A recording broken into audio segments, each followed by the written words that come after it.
Welcome to the Art of the Referral podcast, where we explore the nuances of mental health referrals to better serve our patients and our communities. I'm your host, Anna O'Brien, a practicing licensed professional counselor and co-founder of Be Well Private Practice Communities and Theravera Care Connection Technologies. I'm passionate about creating a stronger professional community that works together to reduce provider burnout, increase continuity of care, and ultimately improve the lives of people living with mental health challenges. Each week, we dive into a different specialty or supportive tool, bringing you expert interviews, practical advice, and inspiring stories to help you master the art and ethics of referrals. Join us as we navigate the complexities of patient care, enhance our professional skills, and build a more connected, health-conscious community. Let's get started. Hi, and welcome to Art of the Referral. I'm really looking forward to today's episode. We have Erin Berenz here. She is a clinical psychologist, trauma researcher, and co-founder of Rebound Health, which provides self-guided trauma recovery support. Erin, it's great to have you, and I'm excited to talk a little bit about how countertransference shows up sometimes in sessions and how it can impact our feelings about working with clients. I am so excited to be here and talk about this. I think it's like a really complex issue, which is my favorite kind of issue to talk about. Yeah, we seem to be attracted to that stuff as therapists, right? We sure do. We love some gray area. Yeah. So we're going to really dive into the gray here. Recently I had Eric Strom on, who is a lawyer, and he's discussed ethics around referrals and when we should be thinking about referring versus looking internally. And that was something that came up a lot around gray area. It's not always clear, right? We definitely don't want to discriminate against people. But there are times when our own past or experiences get in the way of us fully showing up in session. And sometimes we refer to that as countertransference. So to set the stage for everyone listening, let's just do a quick definition of what we're referring to when we talk about countertransference in this episode, Erin. Yes. And so countertransference in my training is a little bit of a concept that people sort of dance around because it does have its roots in more psychodynamic approaches, but really, we can't get around it. It's a very normal occurrence. I think that's like the most important thing to know is that it's a completely normative reaction to have as a therapist, but it's just like the thoughts and feelings that we have towards our clients. We can be aware of them, or they could be more in our subconscious. And they tend to be rooted in our own experiences. So you can have positive or negative countertransference. And in either case, it's important to kind of get in touch with ourselves and try to understand what feelings we're having and where they might be coming from. Okay, so when we interact with people, we are going to have it, basically. It's kind of inevitable that we'll have some sort of understanding, kind of like Piaget and schema around people. We'll meet someone, they may look like someone, they may have an accent of someone that we've known in the past, but sometimes we just take away a sense of who someone's identity is, and we fill in the gaps before we fully understand it based on previous experiences we've had with people. And a lot of times we may be aware of that, as you're saying, and can kind of step back and be aware of our potential judgments or assumptions. But then sometimes it sneaks in and we're not even aware that it's happening. Is that fair to say? I think so. And, I'm not an expert in countertransference per se, but I think that the most, just in talking with, other psychologists and clinicians and just, doing peer consultation around these kinds of issues, I think most of us experience this first as sort of this gut feeling or gut reaction to a client. And that might be as simple as like, how am I feeling before I have this session with my client? Am I really looking forward to it? Am I really dreading it? Is it somewhere in the middle? But I think that's typically, can be an early clue or sign that we may be having some countertransference coming up for us. So back to that gray area, something's happening. We can't quite put our finger on it, but we just feel something that stands out to us. And you're saying that's kind of a sign that we need to kind of be aware that there might be something else at play in our sessions that we haven't gotten in touch with. Is that correct?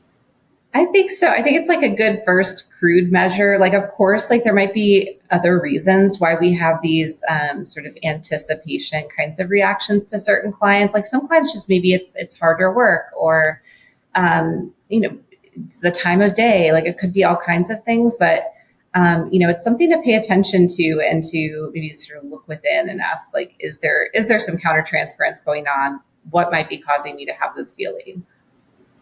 Absolutely. Obviously, as we're talking about countertransference, generally in this podcast, we're going to be talking about the kind that doesn't feel so great, right? Like when there's negative associations. But I certainly have experienced positive countertransference to people that has also gotten in the way, I think, of the work that I've had to examine, right? Like where perhaps I'm not pushing them as hard on certain areas, or, I'm making positive assumptions instead of digging deeper about something that they may differ from my understanding of who they are based on my associations with things or people that they remind me of in the past. But obviously today, those are the patients that we're not really trying to transfer typically, right? We enjoy working with the ones clients that we have positive countertransference with. But sometimes the negative countertransference can be pretty tiring or exhausting if we don't kind of get a handle on it. Absolutely. Because I think, it already takes a lot of like metacognition to be a therapist and be in the room with somebody, and you're listening to what they say. You're also thinking about, how am I going to respond to what they're saying? You can try to conceptualize what you're hearing.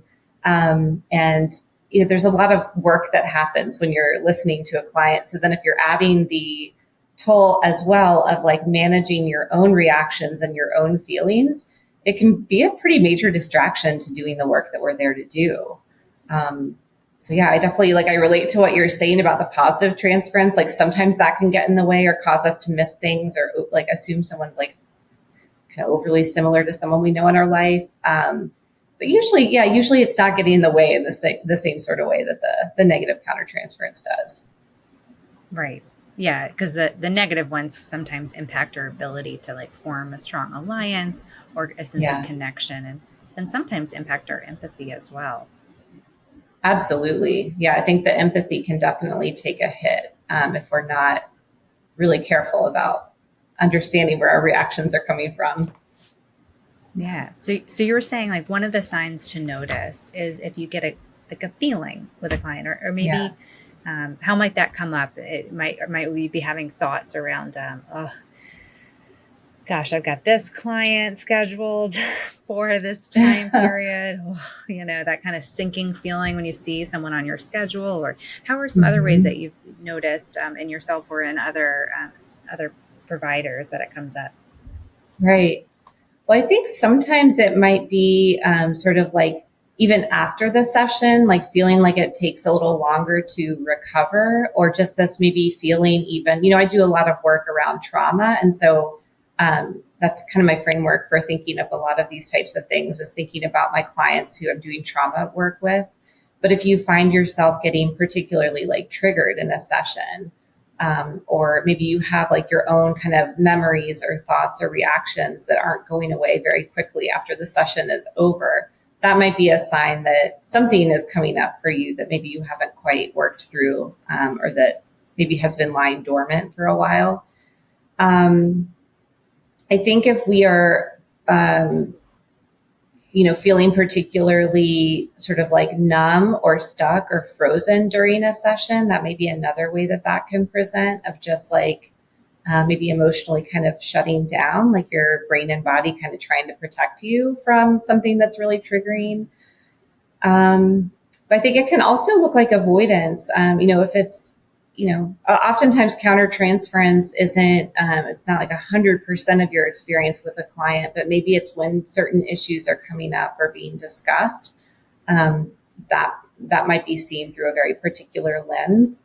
And so I think that if you notice yourself avoiding certain conversations in sessions or looking for reasons not to ask about certain things in session or trying to justify why now might not be the right time to ask a client about, trauma or some other issue. That it's worth, it may be that your reasons you're telling yourself are completely valid, but that would be to me a sign of like doing a little bit of like inner work and just investigating what might be going on. And I think in cases where we, over relate to our client, which would be a specific type of experience in this domain, maybe watching out if you find yourself thinking like, oh, this is how I got through this issue, or this is how like X family member or friend got through this issue. And so if they're not doing this, they're not going to make progress. And so I think like over relating with your clients to the point where you can become a little bit more prescriptive or a little bit overconfident in what it is going to take for them to work through an issue. These are just, a handful of thoughts that I was having. I'm sure that there are things that I'm missing. I love it. And I can really relate to everything you're saying as well.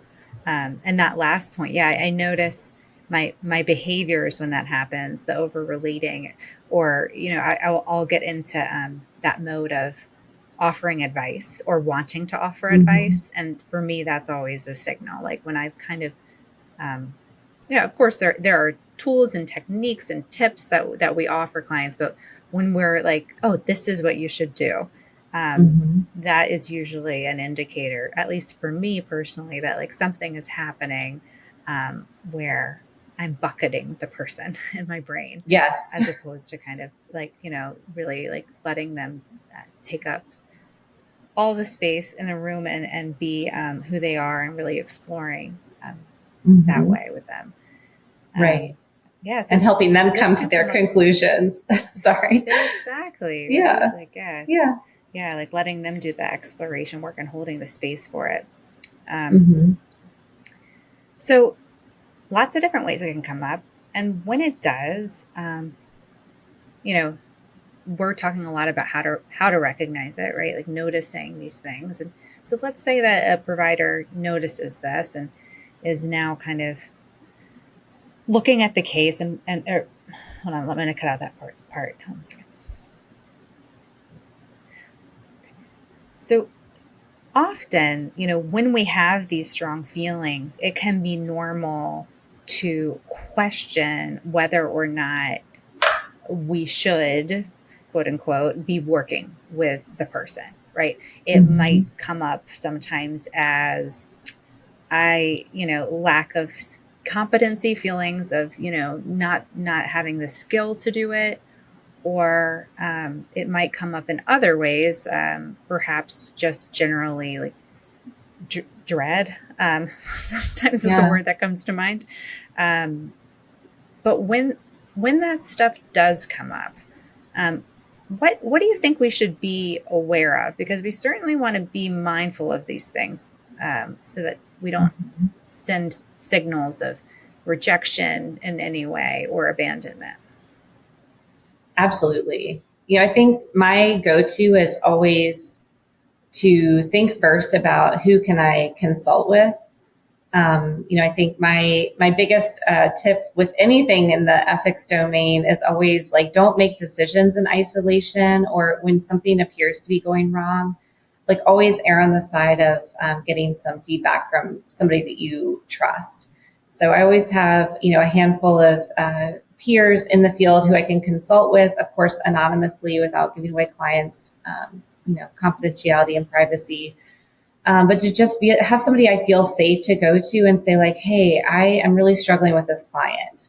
I've noticed that every time I'm talking to them, like my body is tense. I find that I'm like holding my breath. And I just am struggling to really sort of like stay focused and feel like I know what I'm doing in the situation. And so it may be the kind of thing where right off the bat, like here's where it's coming from. Like, oh my gosh, this client reminds me, they're just like dad, or they're just like, old boyfriend, or whoever it is, fill in the blank. And it may be really obvious, but it may be the case that you haven't really quite worked that out yet. And having somebody else in the field who can, kind of walk you through some questions and think about it in a new way can be really helpful. So I think definitely getting that understanding of what's happening has to be the first step. From there, it gets complicated. So when to keep the client versus when to refer them out or to say that you can't work with them anymore. I mean, I think definitely my personal thought is, unless there is such a glaring inability to care for the client, or you really can't trust yourself to be in the room with them for even one more session, which I think is so rarely the case. Usually we can kind of hang in there and try to work through things. I think trying to do the work on ourselves to figure out what we need to know and what we need to do on our own self-management and to be able to help the client is obviously ideal. But so many, oh my gosh, like we were talking about before the show, so many factors can really kind of come into play and dictate what might be the best path. So maybe I'll just pause there and see what your thoughts are first. Yeah, no, that's a great point that you mentioned. And yeah, because there are those incidents, some of the biggest breakthroughs that I've personally had with clients have been when I went to consultation and was able to really examine some countertransference and what that was bringing up for me. And then come out of that with kind of an aha moment of where to go with them next, right? Because sometimes that it really can be powerful and healing, right? It's not a bad thing, right? The countertransference. But yeah, there are certain instances, as you mentioned, perhaps someone has a trauma that's eerily similar to yours, or someone has behaviors that are similar to someone who has been abusive to you in the past, are just some examples where no matter how much work we do in that short period of time, it doesn't feel like enough work to be able to fully show up with a client. And that, I think that's the part kind of we're talking about, right? Because certainly given enough time and therapy and effort, we can all work through things. But there are some situations or periods of our life where maybe we feel like we don't have the spoons, realistically, we look at the time that we can do the consultation and dealing with the other stressors in our lives and also examining that stuff. And it's oh, we could do this, but I don't know if I can do enough for the next 4 sessions to not get in the way of their treatment. So yeah, you're right. This is just kind of not always clear, but great to have a conversation because it can feel very isolating when it happens. And, we're wondering, do other therapists feel this way? So it's nice to get some air to let that breathe. Yes. Or God forbid, I must be a bad therapist for having this reaction. And absolutely not. And in fact, if you're recognizing that you're having the reaction, you're being a very good therapist for doing that self-reflection and taking a moment to think about it. And I think, in some cases, to your earlier point, I think if you just for some clients, just the sheer recognition of this countertransference is happening and this is where it's coming from. In some cases, that might be enough. Just sort of having that insight to be able to work through it. In other cases, it might take a little bit more, like you're saying, sometimes it might be something you want to talk about in your own therapy or work through. Sometimes it might be very specific work. Sometimes it might be a little bit less clear, and that sort of process of figuring out what is even going on might take a little bit longer. I think I just spaced out. That's my train of thought. I know. I was trying to think. I was there's something I wanted to say, and then I forgot it you jogged my memory with something, and I was oh yeah, that's a good point. I'll add on to that. No, I forgot. Oh yeah. So all right. Oh, no, what was it? Let's go. No worries. This is what's great about editing. We can take all of this out. It's it never happens. Perfect.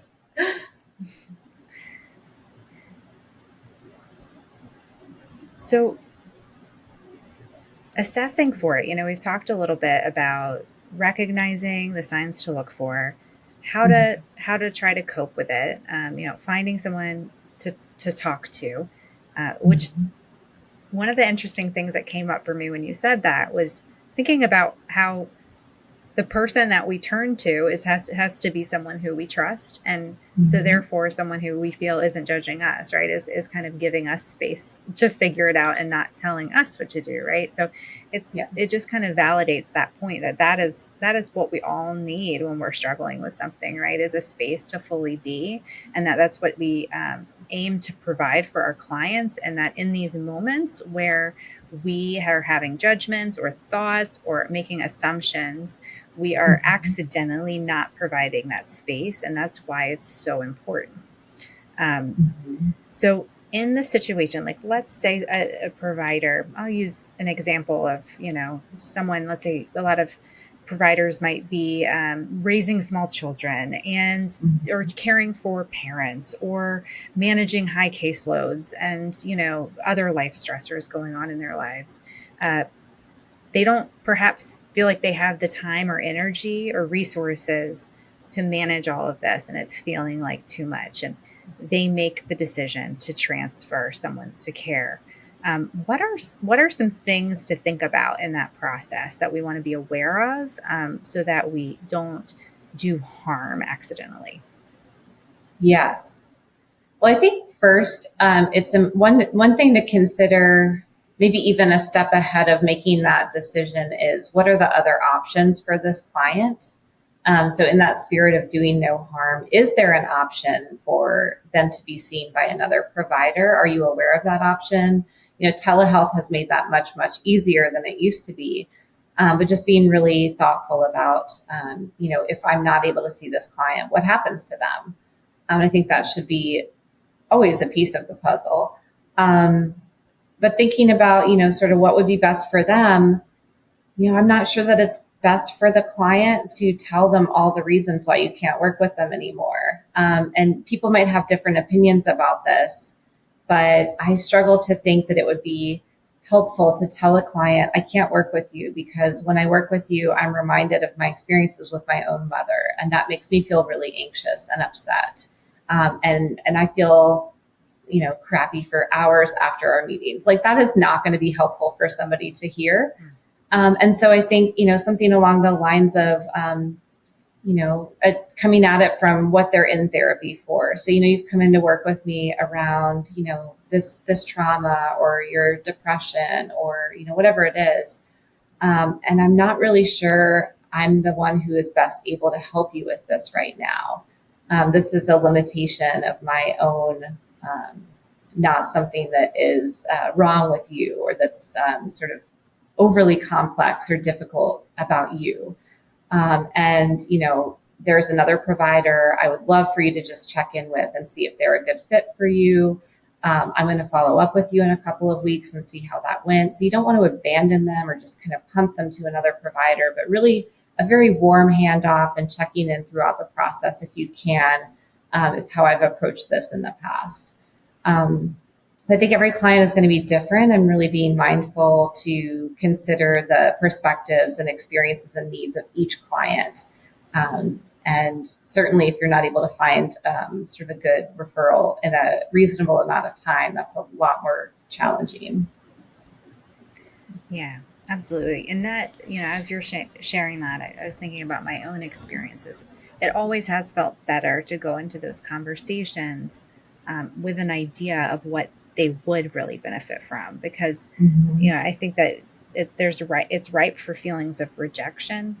Um, and that's the last thing that we want to do, but it is in the best interest of clients that they have a therapist who can fully show up for them. And if we Mm-hmm. truly are in a place where we don't feel like we have that capacity for whatever reason, we want to be thoughtful, as you mentioned, about like who would, and what type of therapy would that Mm-hmm. look like, and would that look like a a type of therapy that I don't offer, or you know, adding something in. Sometimes I found, Yeah. I don't know if you've ever done this, I've found that when I've had countertransference around an issue, I'll first experiment a little bit with if there's a type of therapy or training that they might benefit from, to work Mm-hmm. on that issue, while I work on bulking up my own skill in that area. That can be a helpful way to do it, if it's not so Mm-hmm. clear cut that it needs to be something where I am, seeking a straight out referral to another provider and ending treatment. I think that's a really great point, and I think in many cases could be a really strong approach, which is to say, like, here's where I have a limitation, yet otherwise you and I have good rapport. I think I can really support you around this, this part of our work. It doesn't necessarily have to be a black and white decision. And I've definitely gone that route too, whether it's finding a group or, a provider to work on a certain issue or some other kind of adjunctive skill for them to work on. I think that's a great other option to consider. Yeah. I found too, sometimes it like helps ease that transition so that if they do eventually choose to start therapy with someone new, or if I, am moving in that direction, it gives them a chance to kind of see the benefits of different types of providers. So Yes. They have like kind of an understanding of like, oh, this isn't your treatment doesn't end after we stop working together regularly. It's more of a continuation and a chance for you to like gain some skills that are and some strategies that I may not be able to offer you right now. Yeah. And I think too, like you and I were talking about a little bit ago, there is this thing that kind of naturally happens sometimes where when we're specializing in our training days, a lot of times I think we do kind of like shy away from things that are more hot button issues for us, or that we do get more triggered by or experience more countertransference around. And so I think that hopefully reduces the likelihood that these things are coming up. But I do think that it's something to take note of if you find that you're going through this process frequently with your clients. That's potentially a sign that there is like some bigger work to be done for you as well. And so one of the things that I noticed the most in this domain is therapists who really struggle to sit with their own anxiety.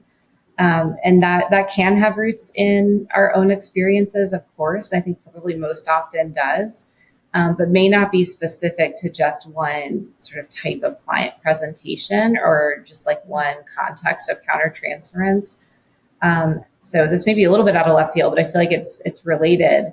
But where some therapists, not many, but like unknowingly or unintentionally kind of avoid asking about really emotionally intense material. And I think oftentimes this can kind of like fall under this umbrella of a story around like, oh, I don't think the client can handle this or is ready to talk about it.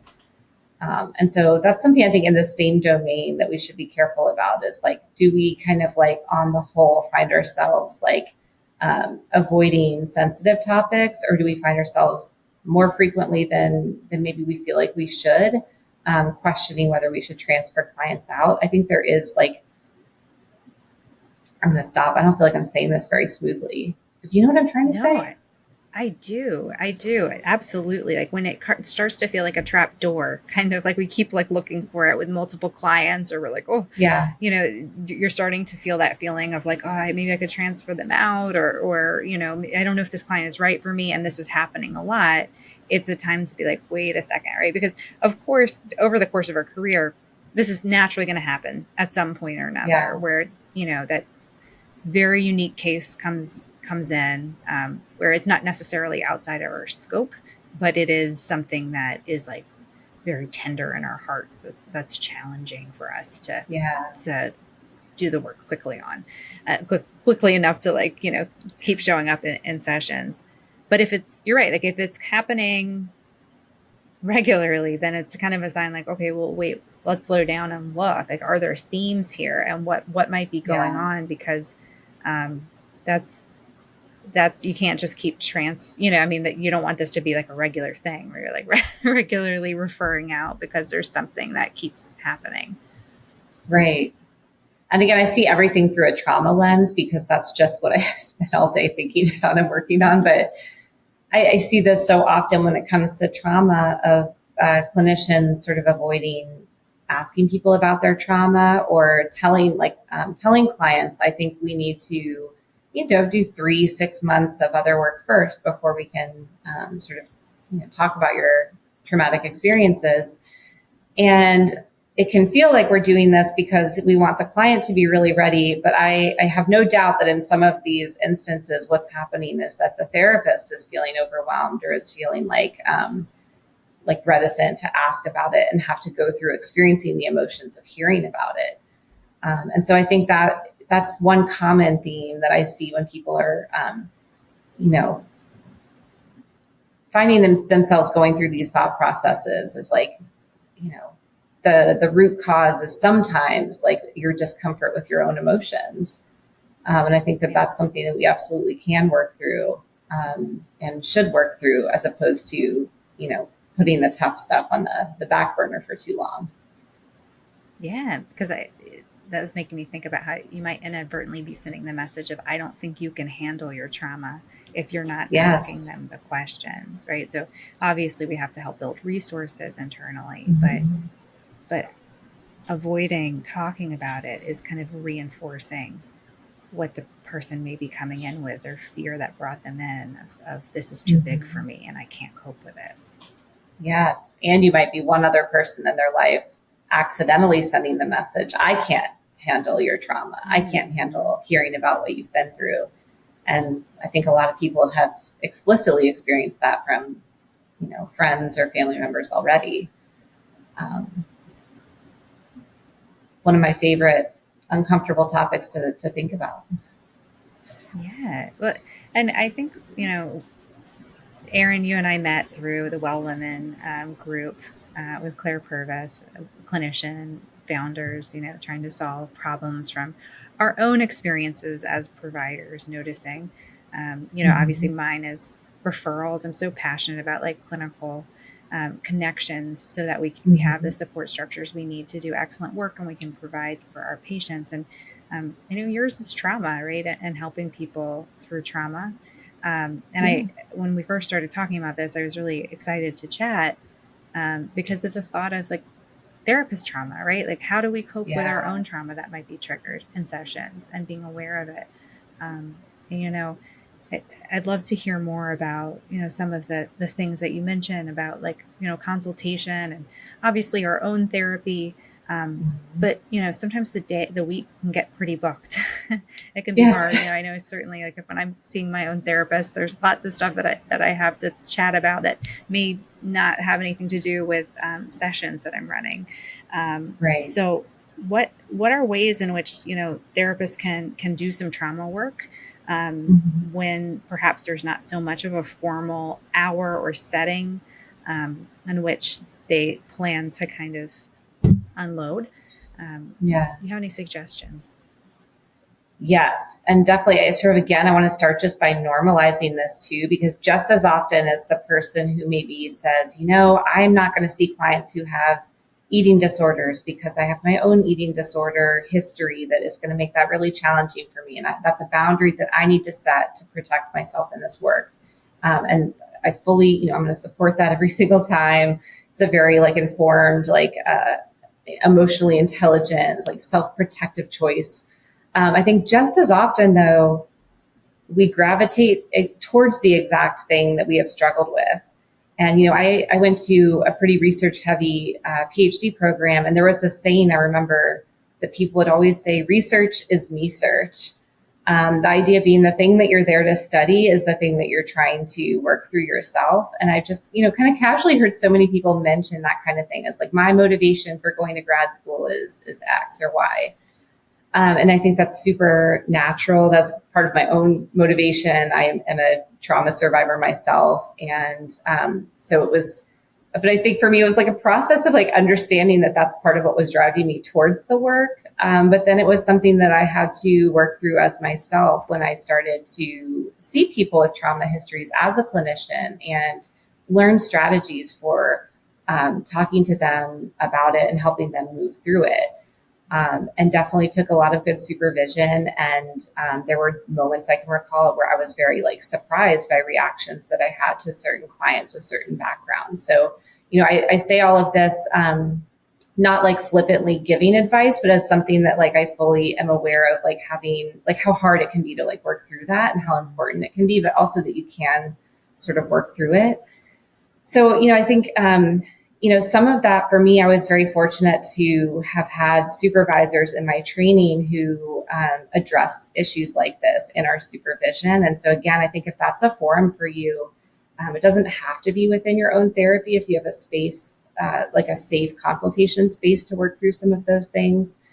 Or, the whole reason that we created Rebound, we've got a mobile app available now on Apple devices, is to get sort of efficient trauma recovery support out there for people who don't have necessarily the time or the financial means to be in therapy long term. And so what we do in the Rebound app is help people gradually work through their own trauma stories, trauma memories, by connecting with those memories very intentionally in the privacy of your own home. And what that allows you to do is sort of get your brain and body out of survival mode, help the memory or that kind of content not trigger you so much, and be able to think about it from a place of safety, as opposed to that kind of like fight, flight, freeze response that might kind of happen. So I think if you're somebody who's going through that, that would certainly be an option. There are also other self-help guides out there. There's a cognitive processing therapy workbook, so something you could do on your own time, that's available. I know on like the Amazon bookstore. I don't know where else. Not here to plug Amazon necessarily. But I think, and there's also like other journaling approaches that I think can be really helpful if you had, like 5-10 minutes in the evenings to sort of journal through, like, what's coming up for you? Like, what was happening in session? What do you think you might have been remembering or struggling to work through? I think those are different things that I would recommend, is just trying to figure out ways to sort of sit with the experience, as opposed to pushing it away, like doing the things that we ask our clients to do, like engaging the memories and working through them and trying to understand what's happening for us, can be so powerful. Yeah, it sounds like it could be really helpful too in conjunction with consultation. Yes, absolutely. Kind of do the work. I mean, the same with, that's what I love about what you're doing with Rebound is, so many people, they want to do the trauma work, but it's really overwhelming to do in session, and building that trust or the rapport takes time, and maybe there's just a lot of trauma too. Sometimes, it's hard to get through it all, or people can't stay in therapy forever sometimes, right? Right. So it gives them a chance to bulk up and do some work outside of the session that can then inform and make the processing in session like really powerful. So it sounds like this is something that could be helpful to both. And also gives therapists a little chance to experience what it's like, because I know some of us are really curious about the resources out there and want to know more before we start referring. So that's what I love about how this is so accessible to therapists as well. Yes. I think a lot of therapists are probably trained the same way, but I was always told, don't ask your client to do something that you haven't done or wouldn't do yourself. And so that's always a great litmus test for me too, of like, am I asking too much of them, or is there something that I should feel like I should be able to do that I'm not? But I think that's really great. Well, thanks so much. So in the show notes, we'll include a little more about how to find out more information about the work you do at Rebound. I know you had a nice offering for therapists to try this out, to support them in their own work of processing things as they come up in session. So we thank you for that. Oh, yes, absolutely. We would love to, for anybody curious, we would love to offer 50% off a Rebound subscription, and we'll link that discount code in the show notes.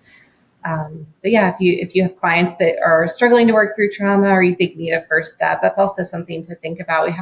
I would say most of the Rebound members actually talk about being in therapy while using our app, and say things like, oh, this helped me to put it into words so that I can even know how to bring it up to my therapist. It's kind of like an entry into connecting with somebody about what happened. I could imagine it serving a similar function even for like a peer consultation sort of forum, just sort of let me make sense of it a little bit myself first. But certainly no pressure. There are other great resources out there too. And if this resonates with anybody, we want to make it accessible to the therapy community. Well, thank you so much, Erin. And we appreciate your time and diving into the gray with us, and kind of normalizing this messy middle that we all find ourselves in, and normalizing that it's okay to talk about it, right? It's okay to Yeah. reach out to other clinicians that you trust to get some feedback, and figure out what steps make most sense for you in your own clinical care of your patients or clients. So thanks again, and good luck with everything. Thank you for having me. Take care. Thank you for tuning in to the Art of the Referral podcast. We hope you found today's episode insightful and valuable. Don't forget to subscribe and leave a review to help us reach more providers and clinicians like you. Follow us on social media and visit our website for additional resources and updates on upcoming episodes. Until next time, keep mastering the art of referrals and making a difference in patient care. Goodbye.